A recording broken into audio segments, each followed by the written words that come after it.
Welcome to God is Open. I am your host, Christopher Fisher. Today on God is Open, we're going to be talking about the character of Paul as found in the New Testament. We're going to be paying particular attention to Paul's role in the book of Acts and what the book of Acts is about. This podcast is going to be acting as an addendum to the Bible Bro Down podcast. They got 2 episodes on the book of Acts, episode 77, minicast 77, in which they go through the book of Acts and they talk about all the major events and they assign dating. And they give a lot of good information, and they're very well spoken. I know I'm a little rough to listen to at times, but they got good voices. They're easy to listen to. They're not Calvinists. They're not open theists either. But give them a listen. Download their podcast and listen to what they have to say about these different topics. It's a good podcast to listen to. But what I noticed about their podcast on the book of Acts is they miss some critical details. And they self-admitted that they were missing some details. They get to these trouble spots. I call them trouble spots. They're kind of my favorite spots in the book of Acts. These passages that people just don't know what to do with because they don't understand the dynamics of what's going on in the early church between Paul and the 12, Paul and James.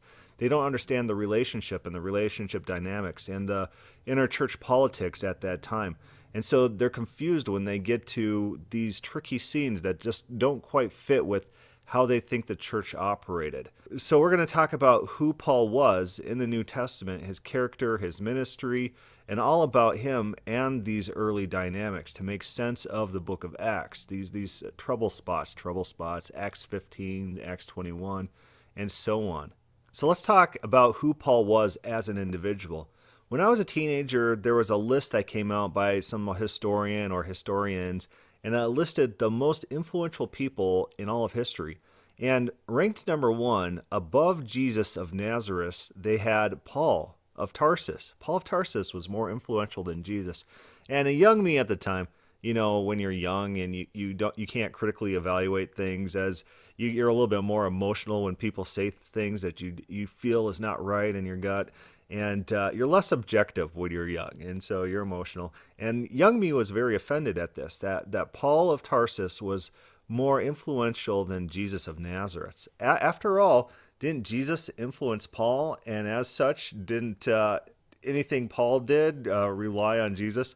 Well, yeah, kind of in a sense, but looking at it objectively, modern Christianity mirrors Paul's Christianity, the Christianity that Paul was teaching, the theology that he wanted us to believe, the death and resurrection of Jesus Christ, the atonement for sins, this grafting in of the Gentiles, this forsaking of the symbolic ritual laws of Israel. And none of that was part of Jesus' ministry.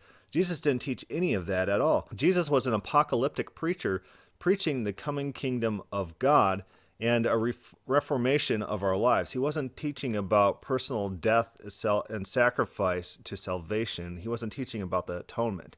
That wasn't part of his ministry. So in that sense, yes, Paul's Christianity is the Christianity that we have today. He is more influential than Jesus in that respect.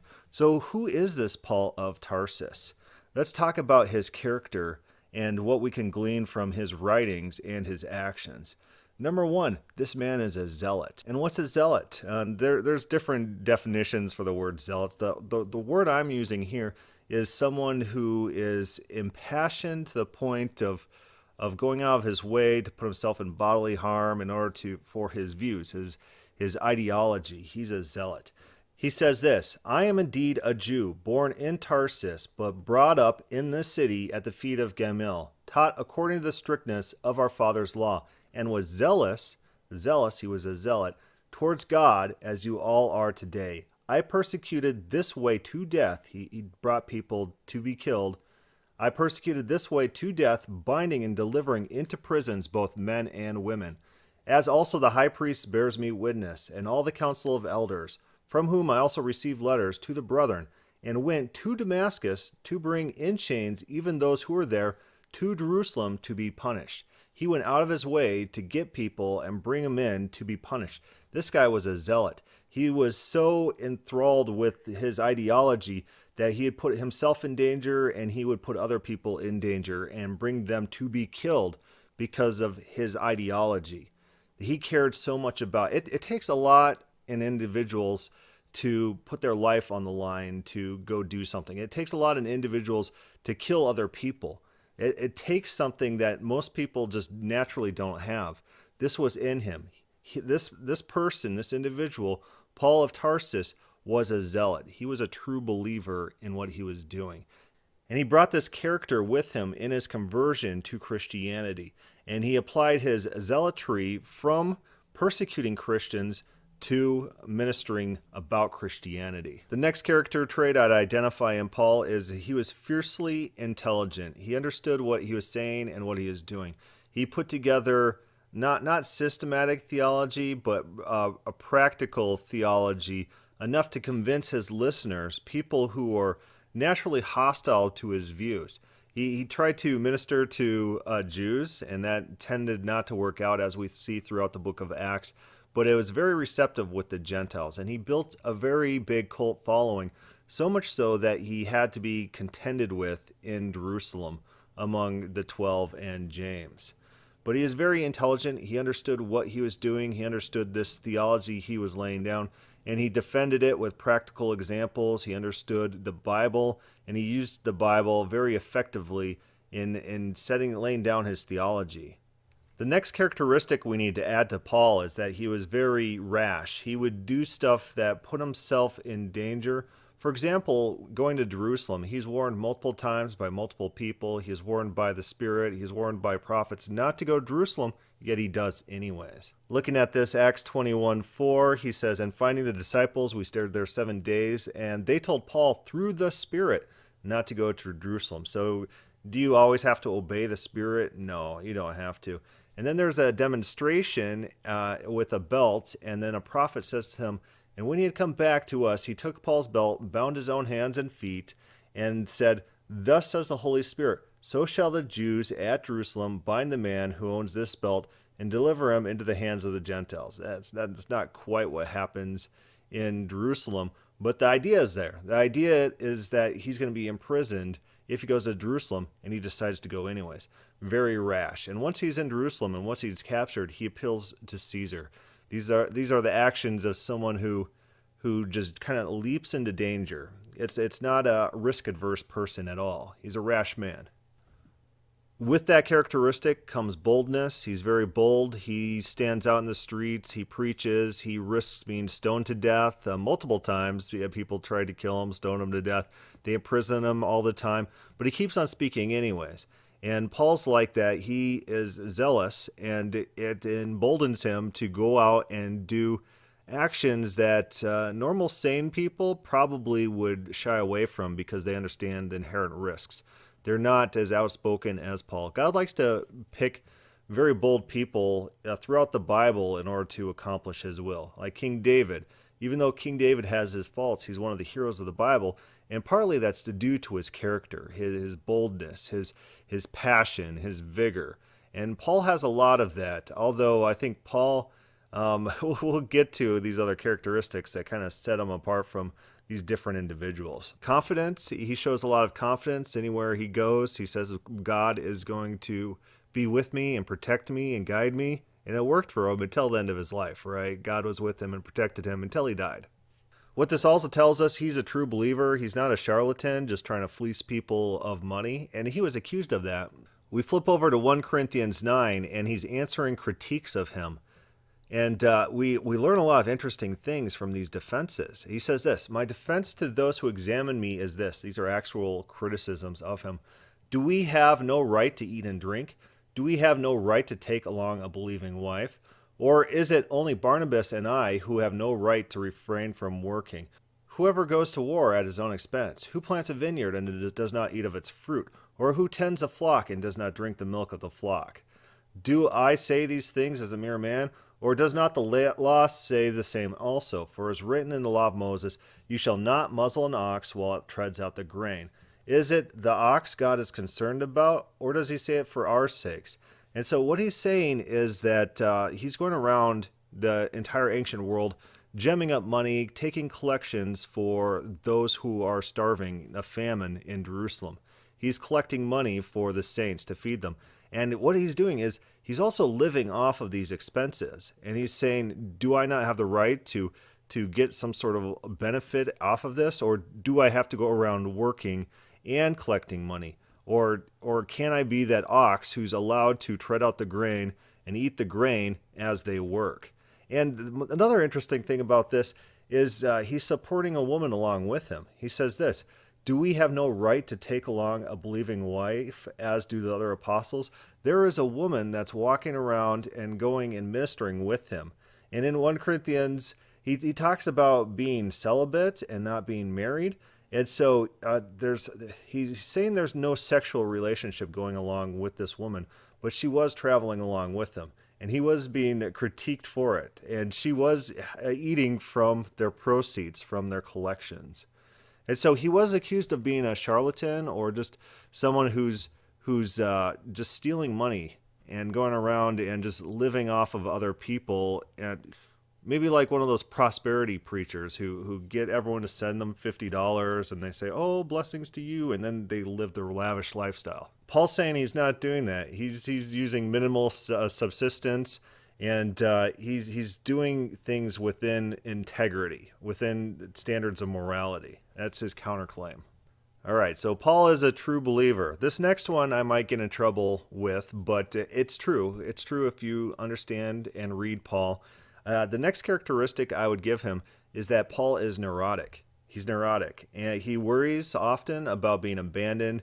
When people abandon him, he lashes out at them. The entire book of Galatians, if you read it, it's a very strong, harsh language. A lot of hyperbolic terms are used.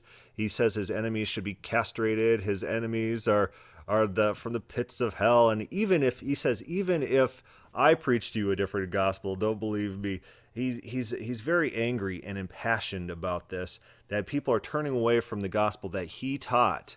And you see this bitterness in various other letters, which he talked about the people who turned away. And then he talked about how happy he was about the people who stayed. He's very neurotic. We look at his defense of these allegations that we just already went over about bringing around a wife with him and eating out of the proceeds of what the money he's raised. Look at this.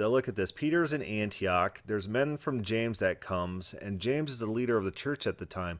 And so Peter falls in line with what the men from James expects.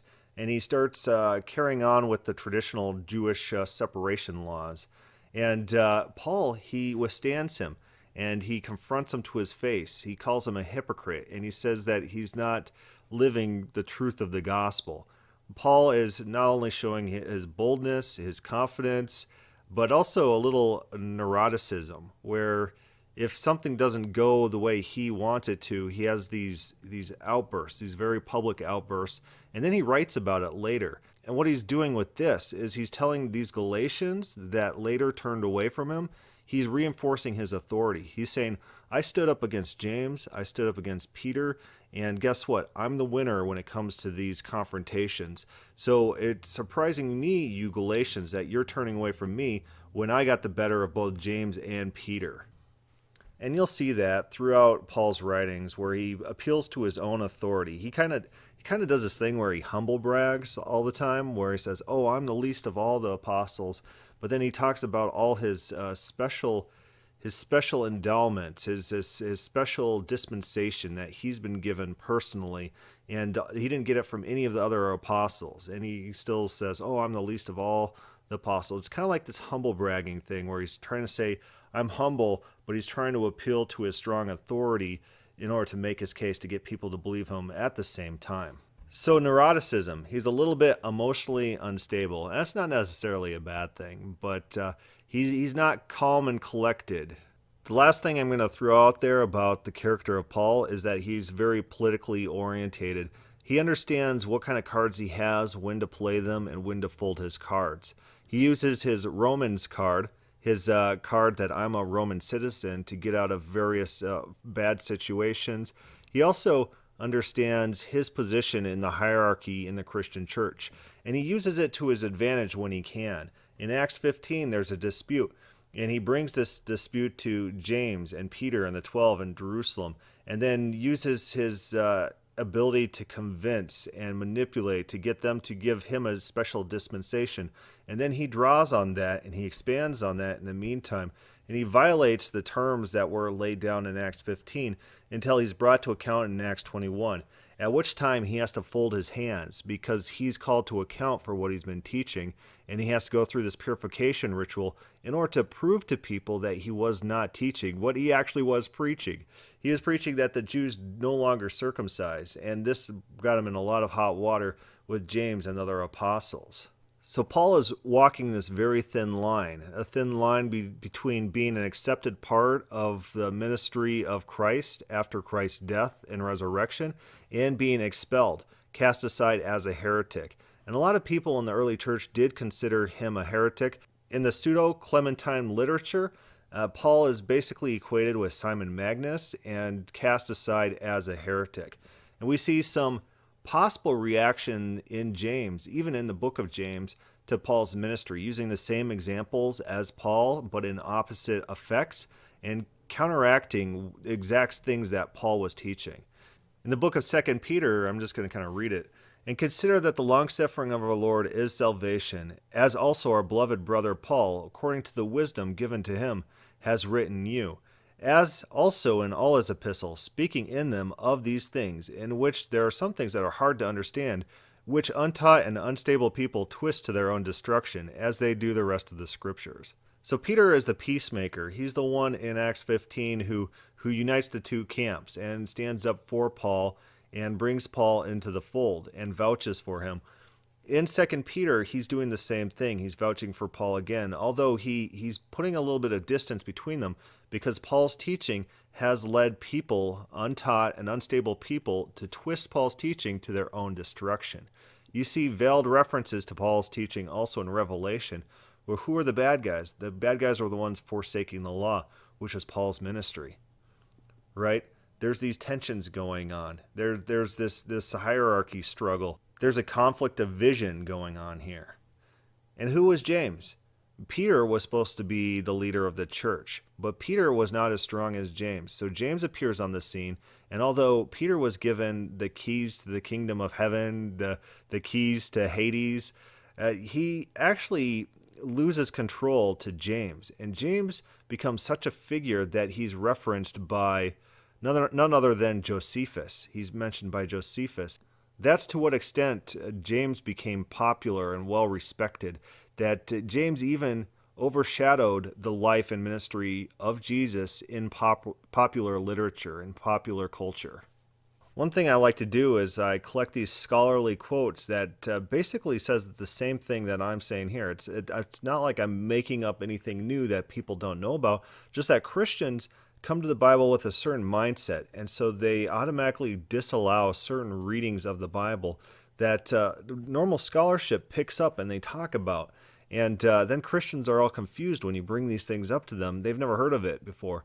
Their mindset, their worldview, their outlook on the Bible just doesn't work such that it allows these things to be options.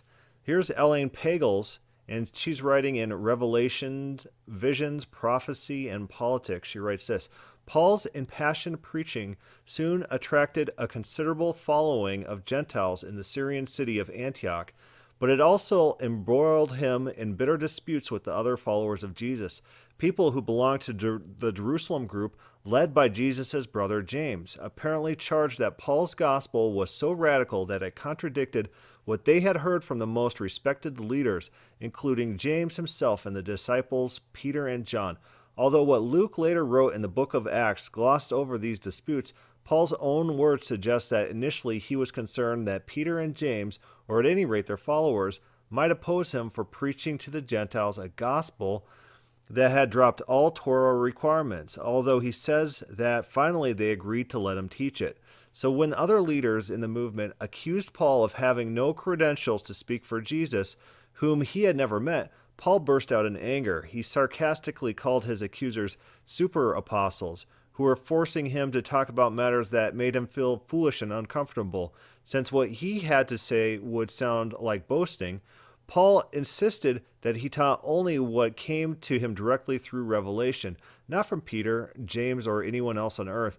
Paul insisted that his authority came straight from God, from visions and revelations of the Lord. This is Elaine Pagels writing this. Of Paul's disputes with other believers and the struggles, and even a little bit of his humble bragging that we talked about a little bit, where he says, "Oh, I don't want to talk about it because it'll sound like I'm bragging." Yeah, it's that's kind of what I'm saying here.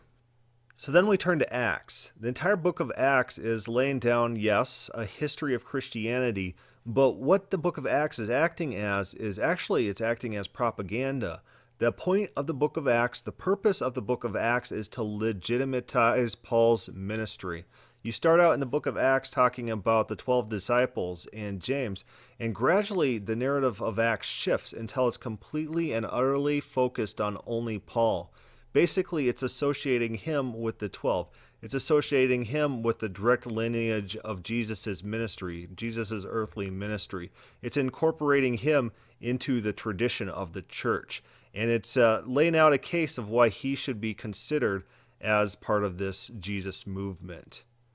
The purpose of Acts is to make Paul legitimate. And there's no shame in that. So we come across these weird passages such as Acts 15. And in Acts 15, there's men from Judea. It says, men from Judea, they come and they confront Paul. And they said, unless you are circumcised according to the customs of Moses, you cannot be saved. And so when you talk to people, they don't understand who these guys are. They said, oh, these are just false apostles who reject Jesus, and they reject James, and they reject Peter. No, these are James's people. These are James's people. This is evidenced by the fact that in order to solve this dispute, who do they go to? They go to Peter and James to solve this dispute. So the people who come down teaching, this is years and years after Jesus' death. At least 10 years, right? At least 10 years after Jesus' death. The people in Jerusalem are still preaching circumcision. James is, Peter is, and Paul is the only one out there teaching this other thing that believers in Jesus, people who put Peter and James as their authorities, they're still teaching Mosaic law. They're still teaching circumcision. Jesus' ministry was not an abolition of the law, like some people conflate the ministries of Paul and the ministries of Jesus and think they're teaching the same thing. No, Jesus' ministry was to the Jews. He did not come but to the lost sheep of Israel, and he came to preach a gospel in which all of Israel would be saved, and then the rest of the world would be reached through Israel. But that fell apart, and in the book of Acts, God turns finally to the Gentiles, and Paul writes about this in Romans, this grafting in of the Gentiles due to this failed mission to the Jews. And Paul's reasoning was God is grafting in the Gentiles to make the Jews jealous. And that's what's happening here. And this did not happen on the death of Jesus. This did not happen in Acts 2. This happened in Acts 9 when Paul was converted into the ministry of Jesus and given a special dispensation to the Gentiles that none of these other apostles knew about or endorsed. And this issue is not brought up until Acts 15, after Paul started his ministry. Then he's brought to Jerusalem to account for himself. And who rises up against him? Believing Christians. And who stands up for him? Peter, who Paul primes, as he writes about in Galatians. He talks to Peter privately before this, gets him on his team because he's politically minded, and then James follows suit eventually. We're reading a story. When we are reading the Bible, we have to look at what it's saying, what the characters are, who they are, what their motivations are, if it makes sense in context. And it doesn't work that these people are anyone other than believing Christians who put themselves under Peter and James, who are confronting Paul in the first part of Acts 15. They are Christians trying to convert other Christians away from the ministry of Paul, which is resolved in Jerusalem. That's their authority. That's how they go solve this issue that's brought up at this remote location. It says this, therefore, when Paul and Barnabas had no small dissension and dispute with them, the people teaching circumcision, they determined that Paul and Barnabas and certain others of them should go up to Jerusalem to the apostles and elders about this question. They're appealing to a higher authority. This is their high authority. This is an inter-Christian dispute. It doesn't deal with just normal Jews who reject Jesus. They're not part of this conversation. These are all Christians we're talking about here. There's the circumcision party, and then there's Paul's party. And the people in Jerusalem haven't considered this matter. This is not a matter that they're concerned about. This is not a matter that they were given any information on. And Paul has to now make his case. Acts 15:5, they get to Jerusalem, and who arises but these Pharisees? A group of Pharisees rise up and say, it is necessary to circumcise them and to command them to keep the law of Moses, about the Gentiles. And think about this. Are these Pharisees, are they people who believe and follow Jesus or not?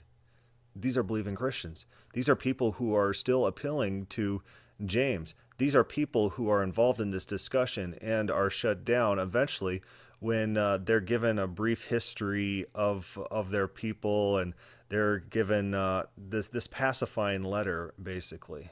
These people are taught that the entire purpose of Israel throughout history has been to be for a light to the Gentiles, and that's what brings them back down. They are brought to understand that converting to Judaism has never been the plan throughout all of history. Peter acts as an intercessory here on behalf of Paul. Peter rises up to these believing Pharisees, and he says, men and brethren, you know that a good while ago God chose among us that by my mouth the Gentiles should hear the word of the gospel and believe. He's talking about Coriolanus here. These are people he's talking to who are going to accept that as a legitimate thing in their religious history, their religious tradition. These are not unbelievers. This is of zealous for circumcision, believing Christians who believe in Jesus that are endorsed by James. He says this, so God, who knows the heart, acknowledged them by giving them the Holy Spirit just as he did to us, and made no distinction between us and them, purifying their hearts by faith. Now therefore, why do you test God by putting a yoke on the neck of the disciples, which neither our fathers nor we are able to bear? But we believe that through the grace of the Lord Jesus Christ, we shall be saved in the same manner as they. Then all the multitude kept silent and listened to Barnabas and Paul, declaring how many miracles and wonders God had worked through them among the Gentiles. So this is another political card on Paul's part. Paul builds up a following, and he builds up a repertoire of miracles and acts, and that he could use to present to the apostles in Jerusalem, not only to say that I'm a legitimate prophet or I'm a legitimate apostle of Jesus, and just look at the things that I've been doing. Look at all these miracles that's happened. Look at my ministry, and that's going to be my proof. He builds that up before he brings the initial issue to the 12, to James. It's a political move. And what are they going to do? They're going to deny it. They're going to say, oh, what you did was not from God. Not if he has this repertoire behind him backing them up. They're going to consider more carefully what he has to say and the clout that he has behind him, the believers that he's converted, the people that he has behind his name, what he can bring to Christianity. So James answers second, and James by this time has become the de facto leader of the Christian church in Jerusalem. He's the strong rock that everyone turns to for the final decision. He has supplanted Peter at some point in history. Peter at one point was bold. He would draw his sword and fight for Jesus, but now he becomes the peacemaker. He becomes meek. He becomes the one that goes and visits Paul and then falls in line with Paul until the men from James comes, and then he reforms because James is his superior in his mind. He has to form himself to James' ultimate authority.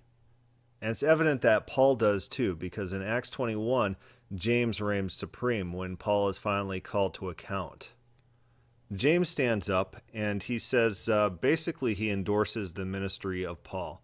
And then they write a letter. They put some limitations on what Paul can actually preach to the Gentiles, what the basic rules are for Gentile believers. Not everyone has to convert to Judaism. Remember, that was never the plan throughout the Bible. So this is pretty common sense stuff to anyone who follows the plot of the Bible. The Gentiles' role within the salvation history. Jews were always supposed to be a priest nation, a set-apart nation, mediators between God and man. And the Gentiles were supposed to be the normal inhabitants of the world who would also worship Yahweh, and they would bring the tribute to the priest nation. Those were the different roles that were forever set out to be. And they're just fulfilling these roles in this letter, in this determination, in this acceptance of Paul's ministry. And this is what the letter says. These are the limitations on Paul's ministry. It says this: "For it seemed good to the Holy Spirit and to us," James and the rest of the apostles, "to lay upon you no greater burden than these necessary things, that you abstain from things offered to idols, from blood, and from things strangled, and from sexual immorality. If you keep yourself from these, you will do well." And who's this to? Is this to Jews and Gentiles at large? No, it's to the Gentiles. It's to the Gentiles. Up here, Acts 15:23. "They wrote this letter by them, the apostles, the elders, and the brethren, to the brethren who are of the Gentiles in Antioch, Syria, and Cilicia. Greetings. Since we have heard that some who went out from us have troubled you with words unsettling to your souls, saying you must be circumcised and keep the law, to whom we gave no such commandment, it seemed good to us, being assembled with one accord, to send chosen men to you with our beloved Barnabas and Paul." They're writing to the Gentiles. The Jews have not been exempted from the ritual law as of yet, and they were never supposed to be in the minds of Peter and James. But guess what Paul starts preaching after this time? After Acts 15, he starts teaching not only Gentiles, but Jews should not be circumcised. And this is a big red flag, and it brings him into a lot of trouble. The letter, the prohibition on having to fulfill the ritual law, that was meant for Gentiles alone. Now let's read Paul's account of this event. "Then after 14 years I went up again to Jerusalem with Barnabas, and also took Titus with me. And I went up by revelation." He's saying, I had a special dispensation from God to go up to this. He wasn't forced to go up there. He wasn't compelled to go up there to get someone else's authority. He was given a revelation to go up there and communicated to them the gospel which I preached among the Gentiles, but privately to those who have reputation. This is Peter. He consulted with Peter to get Peter on his side before the public trial, lest by any means I might run or had run in vain. Yet not even Titus, who was with me, being a Greek, was compelled to be circumcised. He's saying, I won out here. This was my victory, and the circumcision party did not win. And so he's writing to the Galatians in Galatians and condemning them for turning to this circumcision idea, this circumcision gospel taught by people from James. He writes this: "And this occurred because false brethren? These aren't false brethren. They're just normal Christians who are followers of James." But remember, back to Paul's attributes, he's a little neurotic, he's very bold, and he's very confrontational. He's going to call them false brethren. He says, "Because of false brethren they secretly brought in, who came in by stealth to spy our liberty." He's saying they're going to try to bring us under bondage, these very bad people, "which we have in Jesus Christ, that they might bring us into bondage, to whom we did not yield submission." Oh, he stood up. He was bold.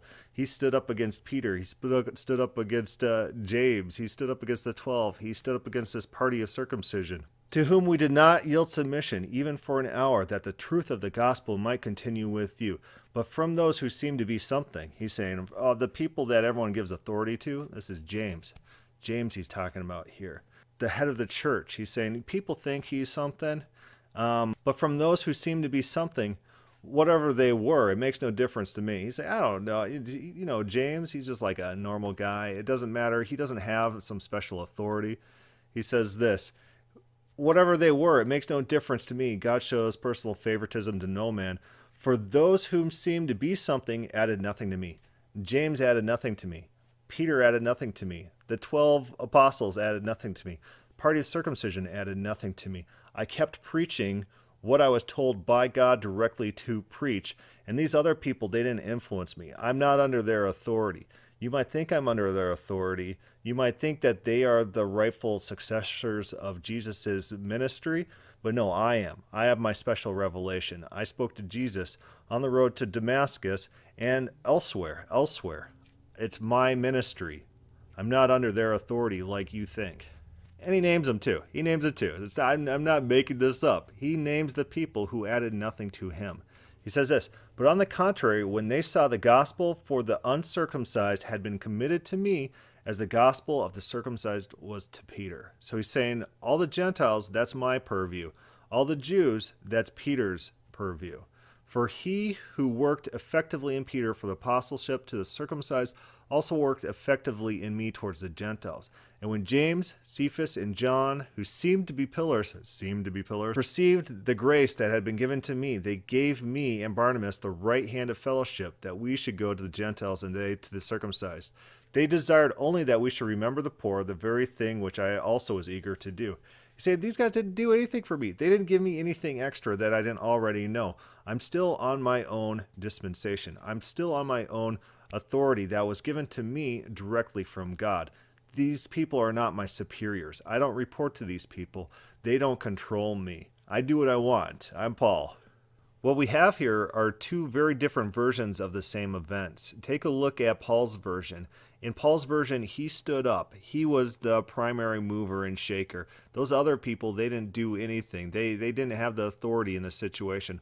Whereas Luke's version, which is trying to show harmony between Paul and the 12, it's a more passive role. It doesn't really focus on exactly what Paul taught and what Paul was teaching, and it focused more on the affirmation of Paul's ministry by the 12, by those established in Jerusalem. This changeover of power, this acceptance of Paul's ministry in mainstream Christianity. Paul then goes on his way and continues his missionary journeys. But what does he do? He violates this letter. He starts teaching Jews not to circumcise. He starts teaching Jews that all people are equal, that there's no distinction between Gentile and Jew. And as such, no one needs to follow these symbolic laws. Acts 21, he comes back to Jerusalem, and who's there waiting for him but the leader of the church? James is there. And let's see what goes down in Jerusalem between James and Paul.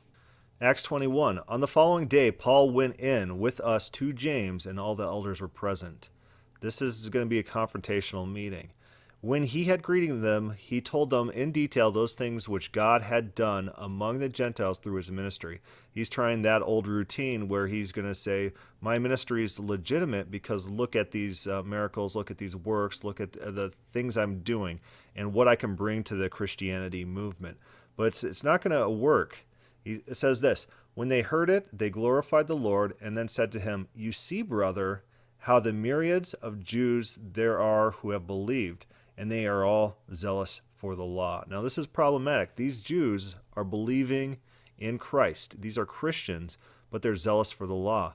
And Paul is teaching against the law, but Paul didn't highlight that aspect in his recounting of events.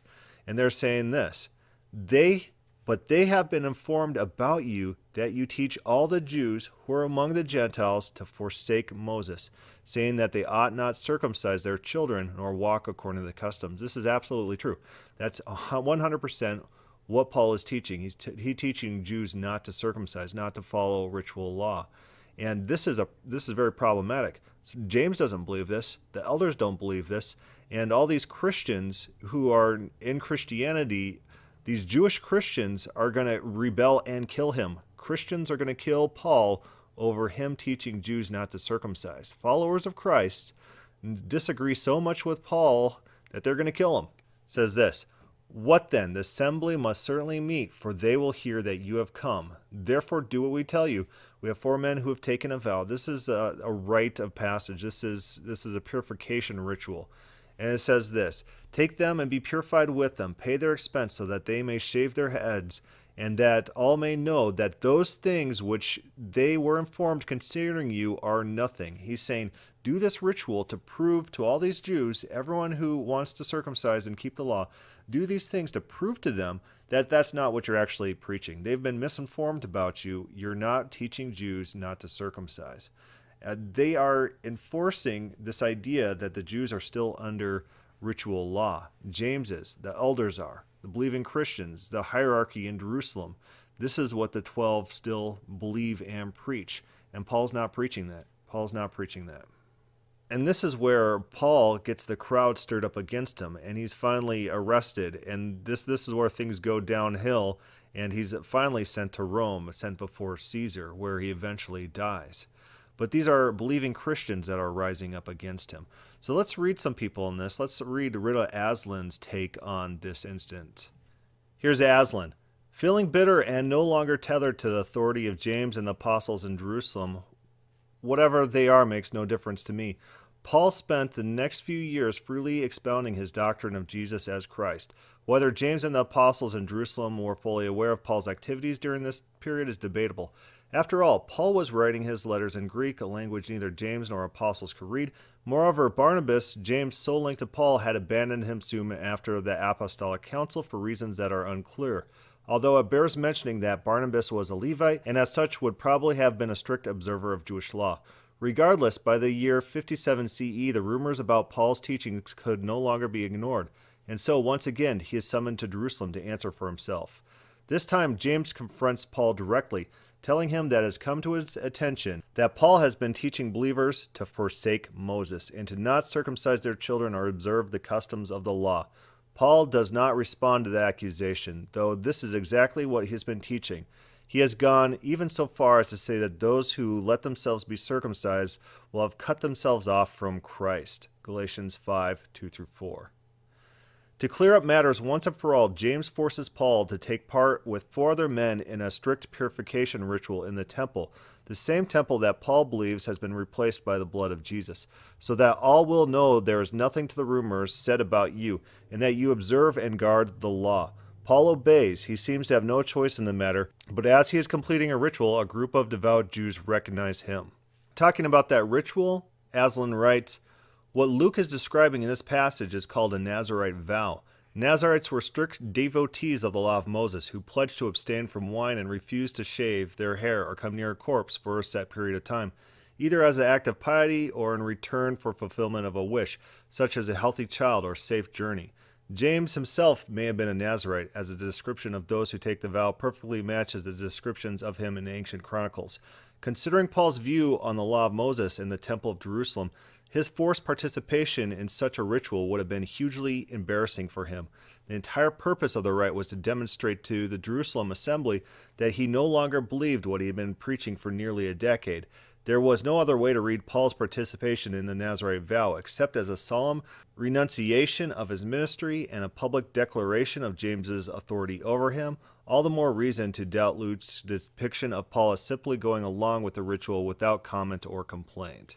James is exercising authority over Paul. James is putting Paul back under his authority, his headship, putting him on a leash, saying you need to stop teaching these things. You need to stop teaching Jews not to circumcise, something absolutely Paul believed and then continued to preach afterwards. That's what's going on in Acts. It's a power struggle between various Christian factions. There's different ideas of how Gentiles need to be handled, what the purpose was of Jesus' death and resurrection, if you had to follow ritual law anymore, if the Gentiles had to follow it, if the Jews had to follow it, and what were the dynamics of this coming kingdom.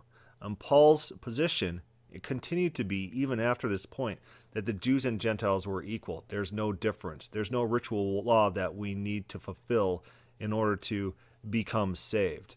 His position was that works do not save, but faith saves. And James disagreed with all of this, and this is what brought this conflict. We need to wrap this podcast up. We're going pretty long. Just remember who Paul was as a person. Remember his character, his temperament, the politics that are at play, what he has to lose, and what he has to give to the Christian movement. Understand his dynamics with the different Christian sects at the time. The Jewish sect, the sect led by James and Peter, who advocated symbolic ritual law. Not necessarily that all Gentiles must convert, but the Jews were the special chosen people and remained to be in their theology, as opposed to Paul's theology when all people were equal. He writes, this is the mystery, that the Jews and Gentiles are fellow heirs and fellow members of the body and fellow partakers. He writes, there's no difference between Jews and Gentiles in this new dispensation.